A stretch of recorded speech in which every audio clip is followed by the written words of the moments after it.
Attachez vos ceintures, parce que ce que vous allez entendre, personne ne l'a vu venir.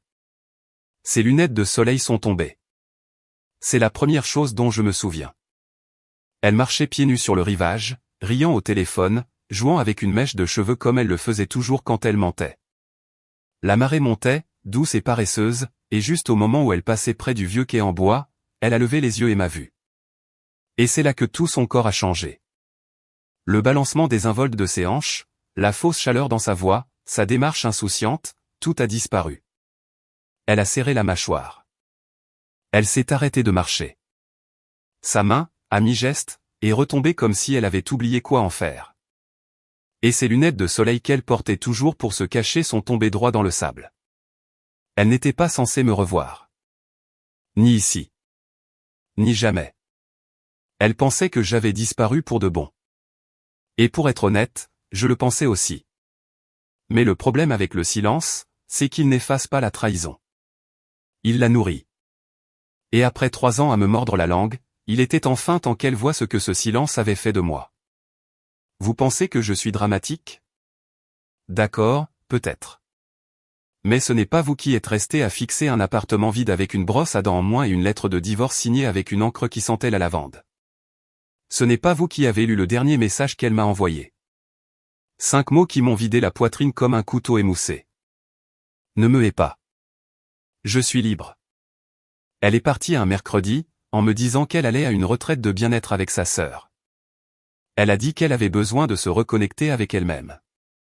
Je n'ai pas discuté. Je lui ai même mis son tapis de yoga dans le coffre. Le soir même, j'ai reçu un message privé de quelqu'un que je ne connaissais pas, une de ses anciennes camarades de classe. Pas de salutation, pas d'émoji, juste une photo granuleuse prise à travers la fenêtre d'un bar de plage à 2 états de là. Elle n'était pas seule. Elle embrassait un homme qui n'était pas moi. Un homme qu'elle avait l'habitude d'appeler un « moins que rien ». Un homme qui avait un jour dormi sur notre canapé après que sa fiancée l'eût quitté. Un homme qui avait pleuré sur mon épaule pendant que nous buvions de la bière bon marché, tandis qu'elle chuchotait depuis la cuisine, « C'est un chiot perdu. Sois gentil. » Oui, ce chiot-là avait les mains sur le bas de son dos pendant qu'elle riait dans son cou. C'était la dernière fois que je dormais dans mon propre lit. Et maintenant, nous étions là, sur la même étendue de sable. 3 ans plus tard, son visage pâle, ses yeux fixés sur les miens comme si elle venait de voir un fantôme avec des comptes à régler. Je n'ai pas dit un mot. Je n'en avais pas besoin. Parce que ce qui s'est passé ensuite, elle n'y était pas préparée. Aucun d'eux ne l'était. Elle a scié la première, et ça m'a dit tout ce que j'avais besoin de savoir. Delilah, oui, elle n'avait pas l'habitude de rester sans voix.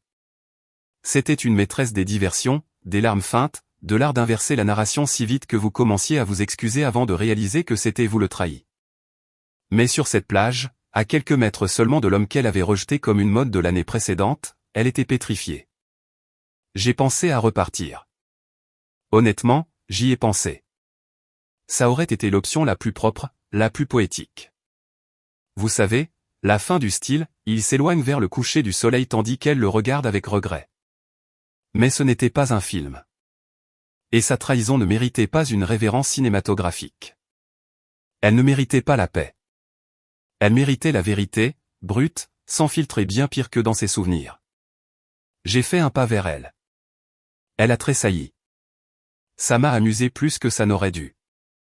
La Delilah que j'avais connue aurait souri avec suffisance, rejeté ses cheveux en arrière et dit quelque chose comme « Waouh, Owen, tu as l'air en pleine forme. La Floride va bien à ta face de fantôme. » Mais pas cette fois. Elle était déséquilibrée, et je n'avais aucune intention de l'aider à tenir debout. « Je ne t'avais pas reconnu, a-t-elle murmuré. Sa voix s'est brisée. Tu as l'air différent. Oui, c'est ce qui arrive quand quelqu'un te brise de l'intérieur et que tu passes 1000 jours à essayer de te reconstruire au milieu de nulle part avec seulement la honte et le silence pour compagnie. Mais je ne l'ai pas dit à voix haute. Je l'ai simplement laissé se tortiller. Je pensais que tu avais déménagé au Colorado, a-t-elle ajouté, me scrutant des yeux comme si je pouvais disparaître à nouveau. Tu as mal pensé, ai-je dit sèchement. Sans colère, sans émotion, juste un fait qu'elle n'était pas prête à entendre. Et je pouvais le voir, clair comme le jour. Cette petite lueur de panique dans sa poitrine. Pas de la culpabilité, pas de la douleur, de la peur. Parce qu'à ce moment-là, elle s'est souvenue de quelque chose que je n'étais pas censé savoir. Quelque chose qu'elle avait enfoui si profondément sous ses fausses excuses et ses larmes feintes qu'elle s'était probablement convaincue elle-même que c'était oublié. Mais moi, je m'en souvenais. Je me souvenais de tout. Comme l'enveloppe rouge que j'avais trouvée sous le siège passager 2 jours avant son départ. Celle qui contenait 2 billets de concert. L'un portait son nom. L'autre, pas le mien. Ou le deuxième reçu d'hôtel que j'avais découvert dans notre email partagé, caché sous le pseudonyme D. Winters. Un nom qu'elle avait utilisé une fois lors d'un jeu de société quand quelqu'un avait demandé « Quel serait ton faux nom sur une carte d'identité ?» Nous en avions ri à l'époque. Je n'ai pas ri quand j'ai trouvé la confirmation pour un séjour de 2 nuits à Miami. Daté exactement une semaine avant sa retraite. Elle m'a manipulé quand je l'ai interrogée à ce sujet. Elle a dit que j'étais paranoïaque. Elle a dit que l'email devait être un spam. Tu dois me faire confiance, m'a-t-elle chuchoté dans le cou cette nuit-là.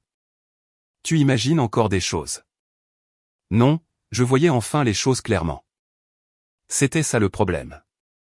Et maintenant, elle était de nouveau face à moi, ne sachant pas tout ce que j'avais découvert après mon départ. Ne sachant pas que dans les années qui avaient suivi, je n'avais pas seulement tourné la page. J'avais tout documenté.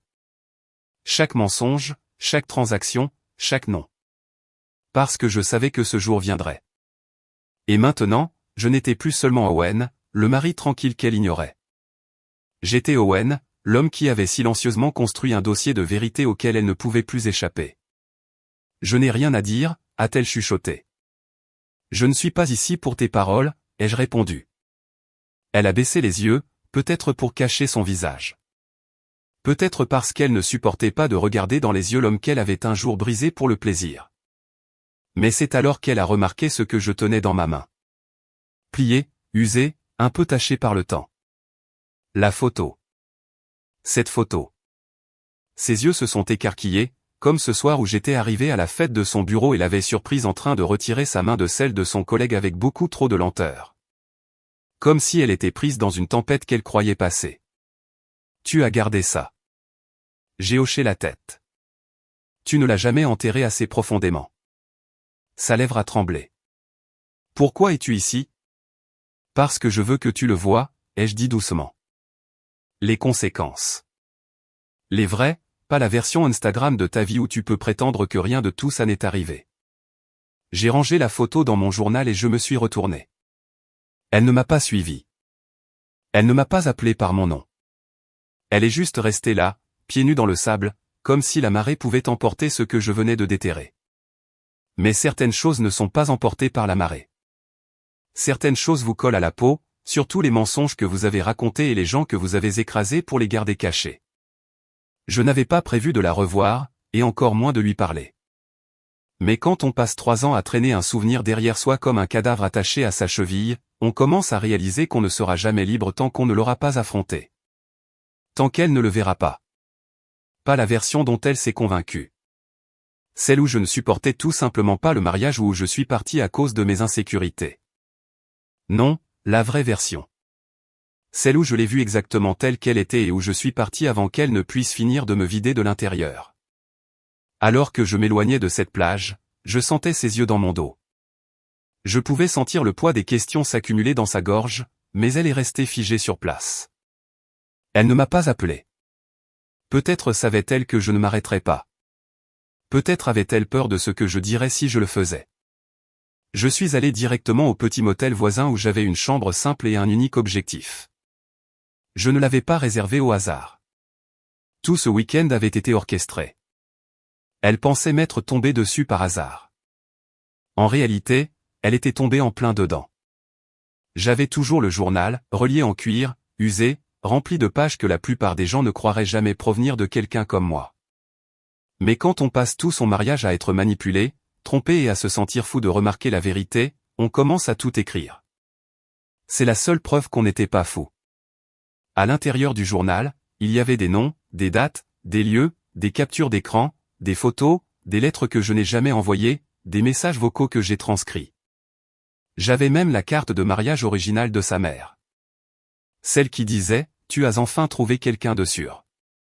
Ne gâche pas tout, ma chérie. Oui, j'ai tout gardé. Appelez ça de l'obsession. Appelez ça un traumatisme. Appelez ça de la survie.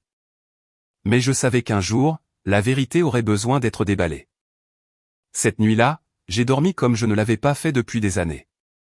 Le lendemain matin, j'ai été réveillé par des coups à la porte. 3 coups légers. Je n'ai pas regardé par le Judas. Je savais déjà qui c'était. Delila frappait toujours comme si elle demandait la permission de semer le chaos. J'ai ouvert la porte et je l'ai trouvée là, les bras croisés, les lèvres pincées comme si elle essayait de ne pas pleurer avant même d'avoir dit un mot.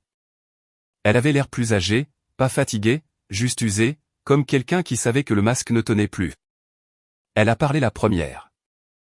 Je ne sais pas ce que tu veux de moi. Je me suis écarté, la laissant entrer. Tu es venu. C'est déjà plus que ce que tu as fait quand je suis parti. Elle a hésité, mais elle est entrée. Le même parfum. La même fausse confiance, mais j'ai remarqué que ses mains tremblaient. Je n'ai pas pu dormir, a-t-elle murmuré. Parce que tu m'as vu ou parce que tu t'es souvenu de ce que tu as fait? Elle a tressailli. Tu ne comprends pas. Non, les jeux interrompus. Je comprends, enfin. Et c'est pour ça que tu es là. J'ai ouvert le journal et je l'ai tourné vers une page marquée d'un ruban. C'était un message imprimé avec un trombone dans le coin. Une publication Facebook, une que je n'étais pas censé voir, mais les captures d'écran sont une chose merveilleuse. Delila et son amant, il s'appelait Graham, avaient rejoint un groupe privé de « guérison émotionnelle après le divorce ». Mignon, n'est-ce pas? Sauf que dans un des commentaires, quelqu'un a demandé « Qu'est-ce qui a déclenché la fin de votre mariage ?» Et voilà. Sa réponse, mon ex-mari était ennuyeux. J'avais besoin de plus. Je ne regrette rien, sauf de ne pas être parti plus tôt. Ça a été le moment où j'ai cessé d'être triste et où j'ai commencé à être furieux. J'ai tourné le journal et je le lui ai glissé sur la table. Tu as dit que tu voulais de l'honnêteté, ai-je dit. Commence à lire. Elle l'a regardé comme s'il était radioactif. Qu'est-ce que c'est? C'est à ça que ça ressemblait de mon côté de la vitre. Elle ne voulait pas le lire. Je pouvais le voir. Elle ne voulait pas revivre ce qu'elle avait fait ou ce que j'avais enduré en silence pendant qu'elle jouait la victime dans des photos soigneusement sélectionnées et des publications dégoulinantes d'apitoiement. Mais elle a quand même ouvert la première page. Elle a lu l'histoire de la nuit où j'ai suivi son reçu Uber jusqu'à un hôtel du centre-ville. Sur la fois où j'ai trouvé le collier qui, selon elle, n'était qu'un cadeau d'un ami. Sur la carte que j'ai interceptée, la carte d'anniversaire destinée à lui, pas à moi. À chaque page tournée, son visage changeait. Ses excuses ont commencé à s'estomper. Sa bouche s'est ouverte plusieurs fois comme pour m'interrompre, pour réécrire le scénario, mais elle ne l'a pas fait. Parce que même elle savait qu'elle ne pouvait pas retourner cette situation. J'ai vu ses mains trembler. Puis elle est arrivée à la dernière page que j'avais marquée, celle avec la photographie finale. Elle et Graham, ne s'embrassant pas, ne se tenant pas la main, juste souriant dans un petit palais de justice, tenant ce qui ressemblait à un certificat de mariage. Je me suis penché en arrière. Tu l'as épousée. Elle a cligné des yeux lentement. C'était compliqué. Non, c'était simple. Tu as menti. Tu es parti. Tu as tourné la page. Et maintenant tu es là. Pourquoi? Elle n'a pas répondu tout de suite. Elle a regardé la photo comme si elle avait des dents. Puis elle a chuchoté, il est parti. Parti où? Il m'a quitté le mois dernier. Je n'ai pas réagi. Pas à l'extérieur, mais à l'intérieur, j'ai ressenti quelque chose que je ne m'étais pas autorisé à ressentir depuis des années. Une conclusion. Non, pas encore. Mais ça approchait. Elle est restée là, dans ma chambre de motel, comme si le sol pouvait l'avaler. Je ne l'avais jamais vue comme ça avant. Ni pendant notre mariage. Ni pendant nos disputes. Pas même quand je suis parti. Delila, la femme qui avait un jour levé les yeux au ciel quand je pleurais, regardait maintenant la photo de mariage au palais de justice comme si c'était une pièce à conviction dans une affaire criminelle, ce qui, d'une certaine manière, était le cas, mais pas de la façon dont elle le pensait. Il m'a quitté, a-t-elle répété, plus doucement cette fois. Comme si la répétition pouvait d'une manière ou d'une autre m'inspirer de la sympathie. Mais ce n'était pas le cas. Plus maintenant. Est-ce qu'il est parti avant ou après ton anniversaire? Ai-je demandé, connaissant déjà la réponse. Elle a scié. Après. Comment tu? J'ai vu la publication. Il t'a offert un week-end à Charleston et un bracelet en or. Tu l'as posté avec cette légende ridicule. C'était quoi déjà? J'ai fait une pause comme si je cherchais, mais je la connaissais par cœur. Certaines personnes entrent dans votre vie et vous montrent ce qu'est vraiment l'amour. Elle a grimacé. Tu continues vraiment à me surveiller? Non, ai-je répondu froidement. Je te surveillais à l'époque parce que j'avais besoin de tourner la page. Maintenant, je t'étudie juste comme un puzzle que j'ai déjà résolu. Ses épaules se sont affaissées. Il n'était pas celui que je pensais. Toi non plus. Ça a frappé plus fort que je ne l'aurais cru. Ses lèvres se sont entr'ouvertes puis refermées. Elle paraissait plus petite maintenant, comme si quelque chose avait enfin percé son armure. Mais je n'ai pas relâché la pression. Pas encore. Alors, laisse-moi voir si j'ai bien compris, ai-je continué. Tu m'as trompé avec quelqu'un que tu disais inoffensif. Tu as menti. Tu m'as manipulé. Tu es parti sans te retourner. Tu l'as épousé en moins d'1 an. Puis il t'a quitté. Et maintenant, tu es debout devant moi. Pourquoi? Qu'est-ce que tu veux de moi, Delilah? Elle s'est assise sur le bord du lit sans demander. Ça avait l'habitude de m'énerver. Comment elle ne demandait jamais? Elle prenait toujours l'espace comme s'il lui appartenait. Je ne sais pas ce que je veux, a-t-elle dit. Je crois que juste. Quand je t'ai vu hier, j'ai eu l'impression de ne plus pouvoir respirer. Comme si tout ce que j'avais enterré était remonté à la surface d'un seul coup. Je l'ai regardée, attendant, mais elle n'a pas continué. Tu n'es pas là pour des excuses, ai-je dit. Tu ne crois pas aux excuses. Elle a hoché lentement la tête. Peut-être pas, mais maintenant je crois aux conséquences. Ça a attiré mon attention.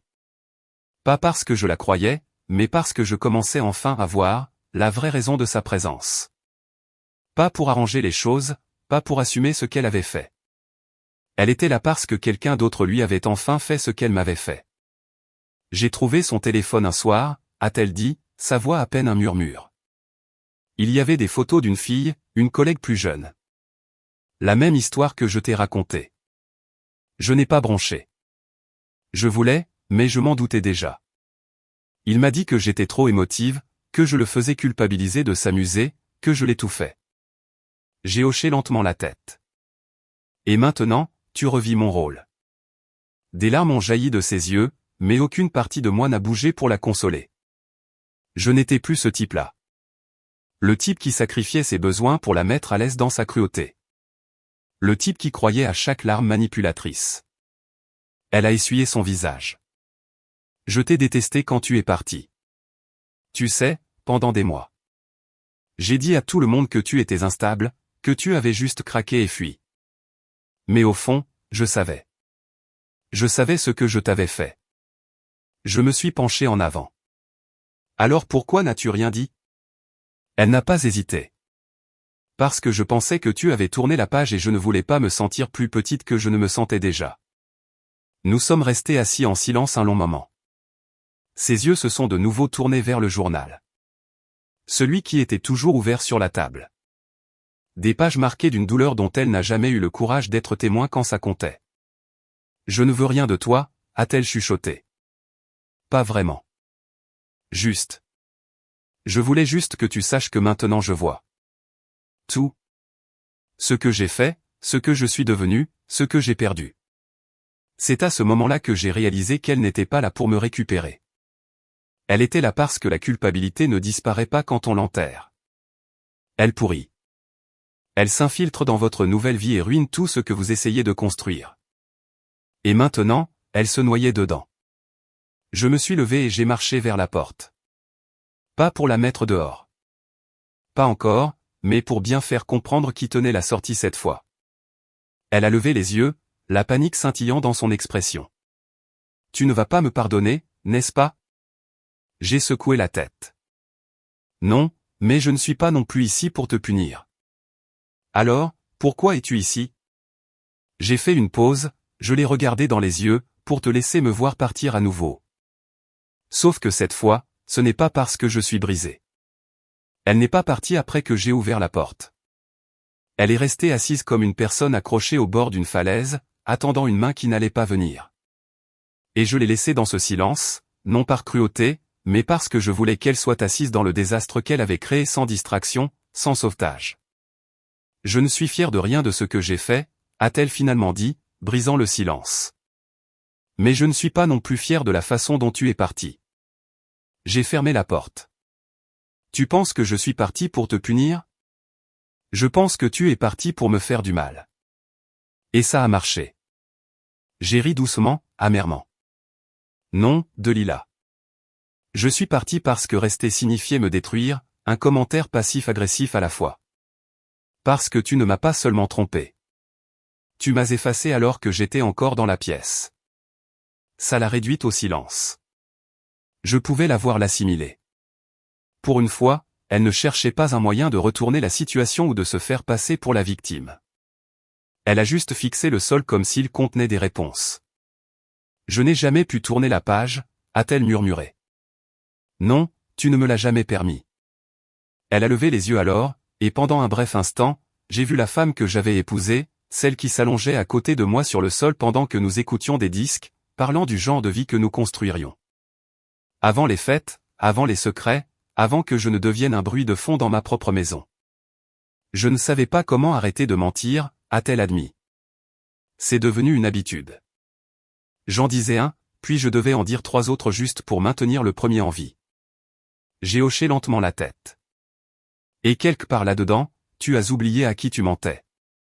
Elle a hoché la tête à son tour. Surtout, à moi-même. C'était la première chose qu'elle avait dite de toute la journée qui semblait honnête. Je me suis assis en face d'elle. Pas pour renouer, pas pour m'adoucir, mais parce qu'elle avait plus à dire et que j'avais besoin de tout entendre. Après mon départ, ai-je commencé, je suis resté dans une ville dont tu n'as jamais entendu parler. J'ai travaillé dans une librairie à temps partiel et je dessinais le soir. Je faisais du café pour des gens qui ne connaissaient pas mon nom, et j'aimais ça. J'ai passé des mois sans parler de toi à personne. Mais ça ne voulait pas dire que j'avais oublié.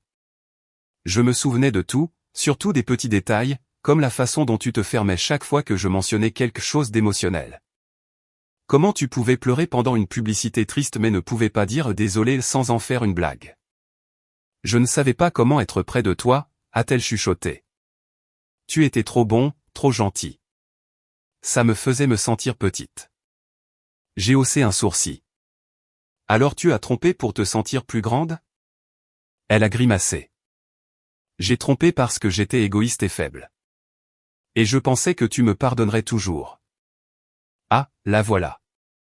La confession que j'attendais depuis le jour où elle a quitté notre appartement avec rien de plus que son sac de yoga et un mensonge. Tu pensais que j'étais acquis, ai-je dit. Prévisible. Tu voulais l'excitation sans les conséquences.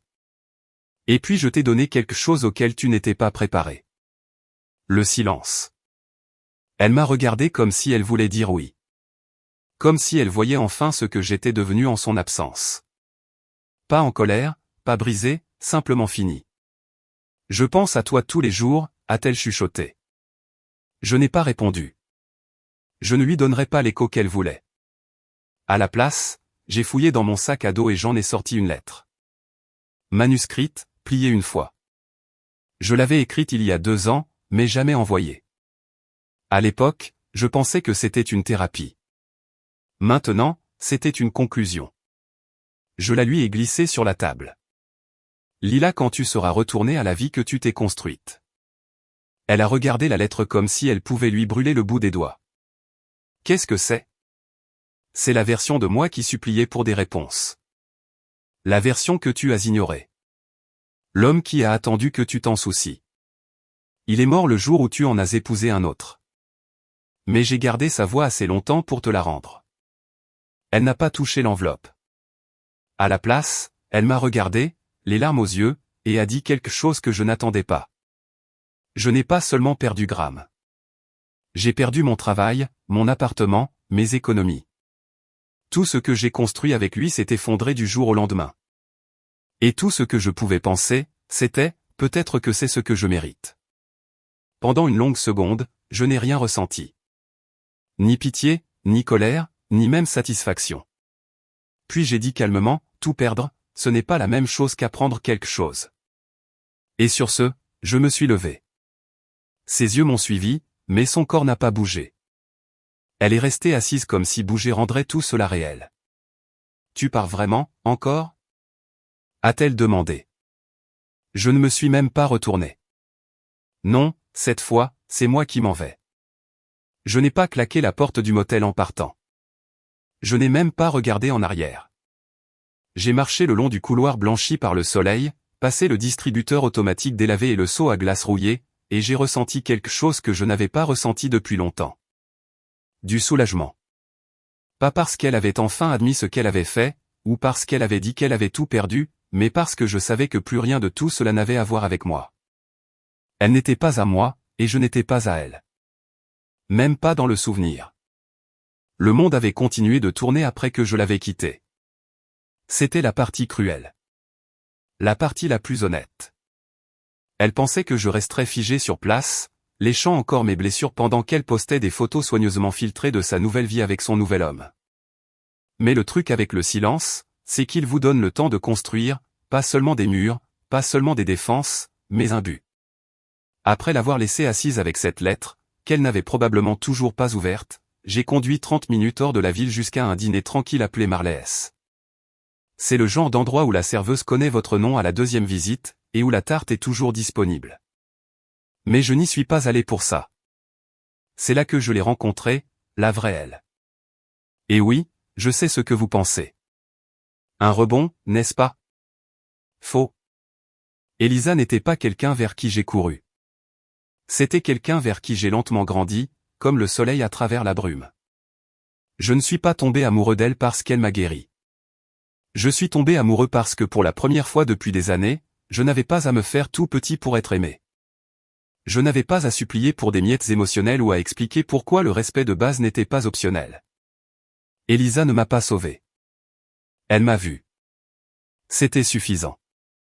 Elle était déjà dans la banquette quand je suis arrivé. 2 tasses de café, un petit sourire. Le genre de simplicité devant laquelle Delila aurait levé les yeux au ciel. « Ça va ?»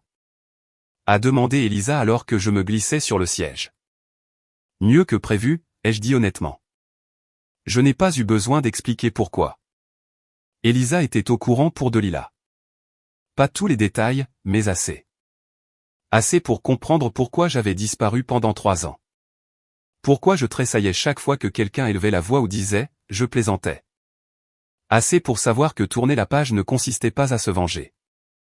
Il s'agissait de devenir quelqu'un qu'elle ne pouvait plus toucher. Nous avons parlé pendant 1 heure de tout et de rien. Le temps, son nouveau travail, le poème sur lequel elle travaillait. Et puis, aussi nonchalamment que si elle demandait l'heure, elle a dit, a-t-elle dit pourquoi elle était venue? J'ai hoché la tête.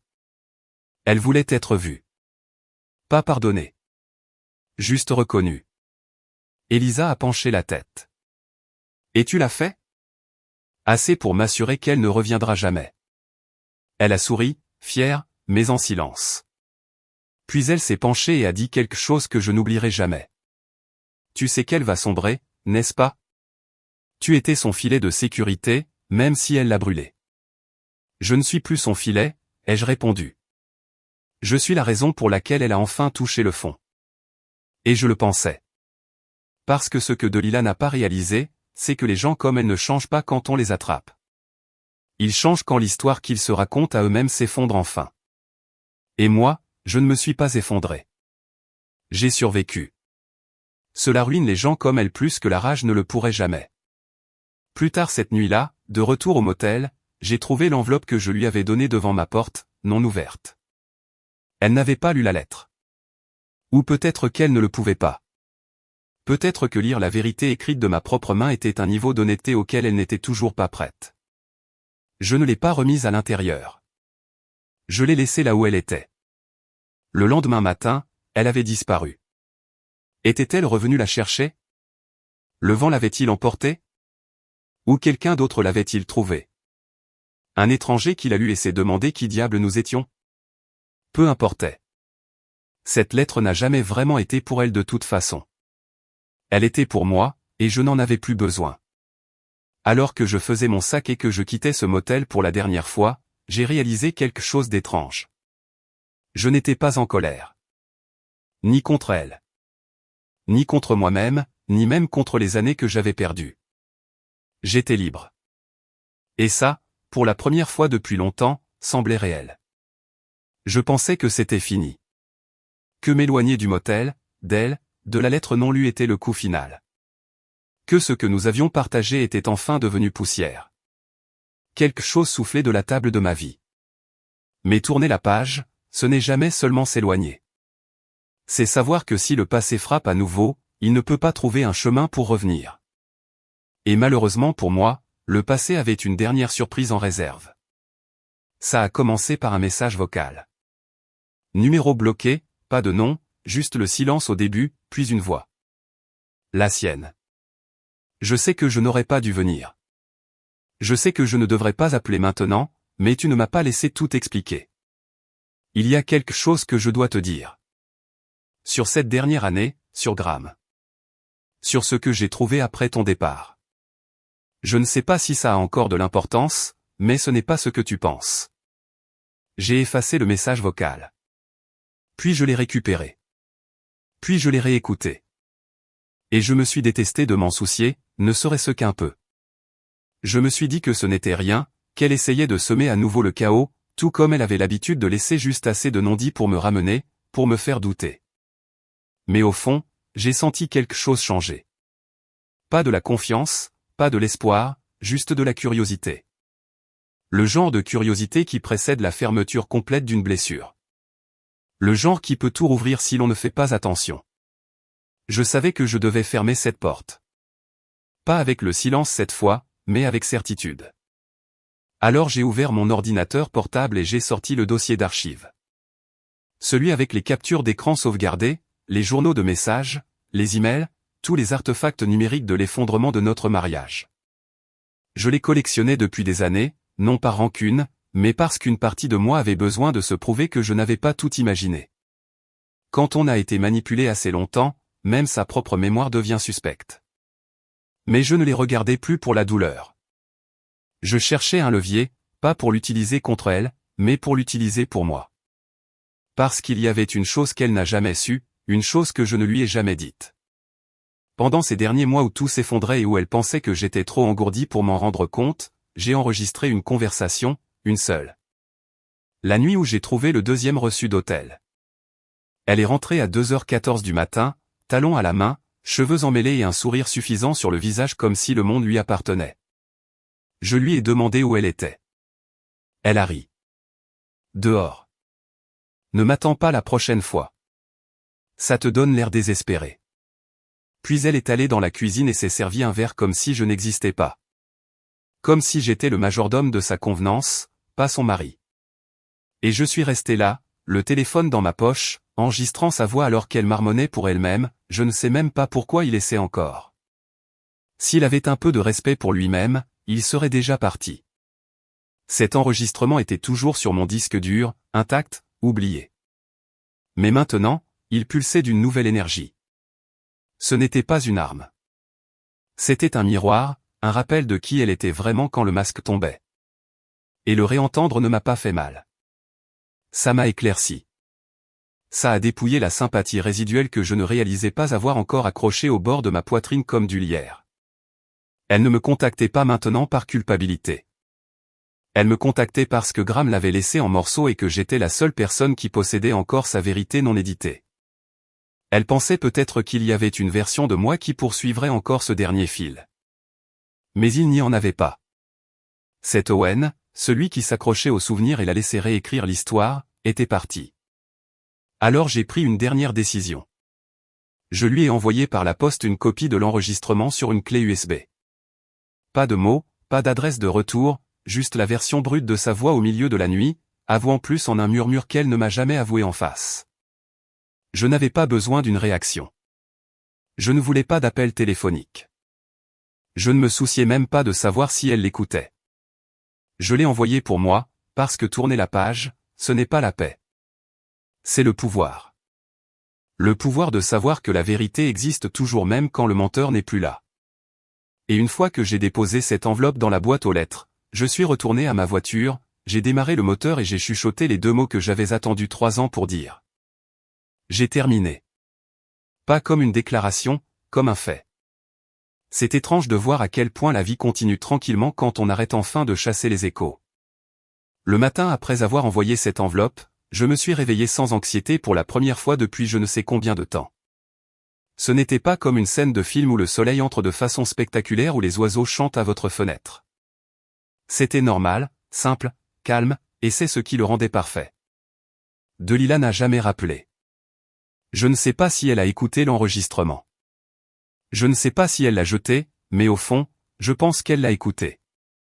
Et pas parce qu'elle voulait comprendre ce qu'elle avait perdu, mais parce qu'elle avait besoin d'entendre sa propre voix dépouillée de toute excuse.